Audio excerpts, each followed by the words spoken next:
Assalamualaikum warahmatullahi wabarakatuh. Saya mau bacain satu fakta di buku Satu-satu Fakta Emas dari Generasi Para Sahabat. Salah satu peristiwa paling berat yang dialami oleh Abu Bakar sebagai khalifah adalah maraknya ancaman orang-orang murtad yang ingin menyerang Madinah setelah wafatnya Rasulullah. Maka Abu Bakar memerintahkan para sahabat untuk bermalam di Masjid Nabawi agar terus dalam keadaan siaga menghadapi musuh. Di antara para komandan penjaga Madinah yang dipilih adalah Ali bin Abi Thalib, Zubair bin Awam, Thalhah bin Ubaidillah, Sa'ad bin Abi Waqqas, Abdurrahman bin Auf, dan Abdullah bin Mas'ud. Ada dalam kitab Tarikhul Umam wal Muluk karya Imam At-Tabari. Poin ini nggak sederhana.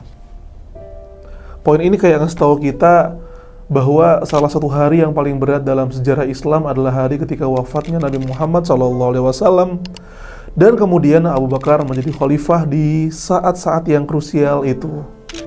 Kalau kita mengira bahwa hari-hari paling berat itu adalah hari ketika sekarang Gaza dibantai, iya, salah satu hari yang berat adalah Gaza.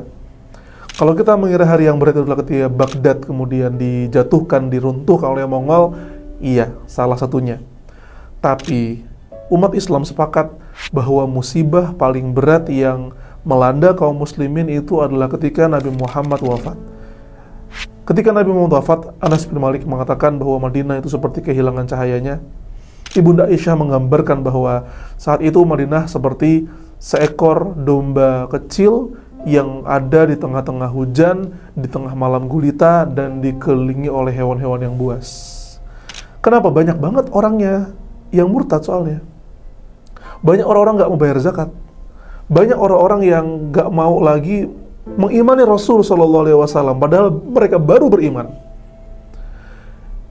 Dan mengejutkannya adalah ketika Rasul wafat, itu hampir semua jazirah Arab, semuanya hampir murtad kecuali 3 kota, Makkah, Madinah, Taif, dan 1 desa bernama Hajar di Bahrain.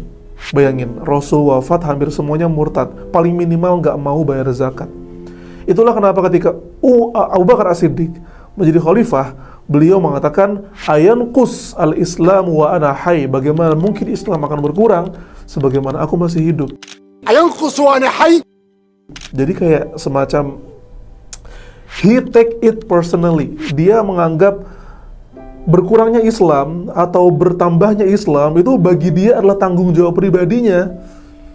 Jangan sampai ketika aku memimpin umat ini, Islam berkurang, aku nggak mau gitu. Ini berat banget teman-teman semua, berat banget.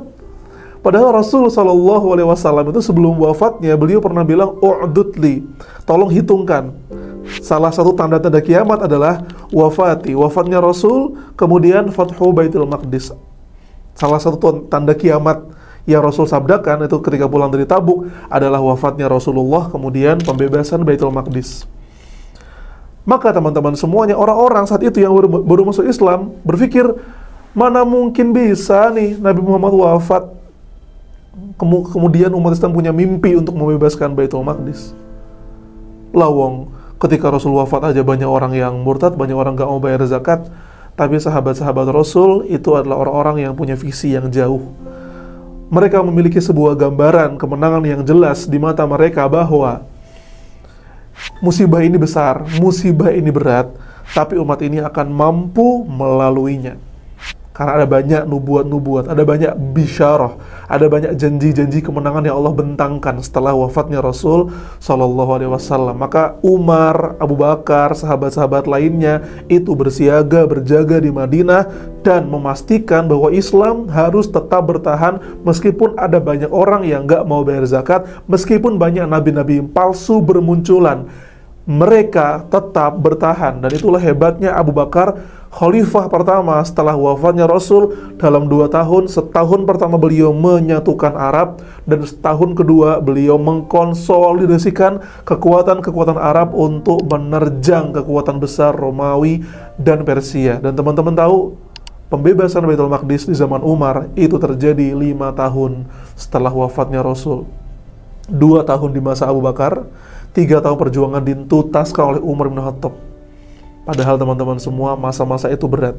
tadi yang sebagaimana aku katakan di fakta di buku kecil ini, Abu Bakar sama Umar sampai berjaga di tiang-tiang masjid.